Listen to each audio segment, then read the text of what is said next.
Hey guys, in today's video, I'm going to show you how to install Epic Game Store on iOS/Android. Let's begin. So first thing that you're going to do is you're going to open up your web browser on your mobile device, and then you are going to search up Download Epic Games APK. And then you are going to select the first link where it says Download the Epic Games Launcher. So where it says the Epic Games Store is on mobile, you are going to select Learn More About Mobile.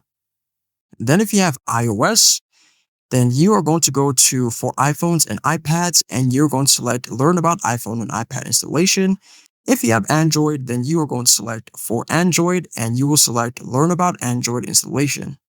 So now it says Available Now. Get the Epic Games Store on Android or iPhone, then you are going to select Install on that specific device.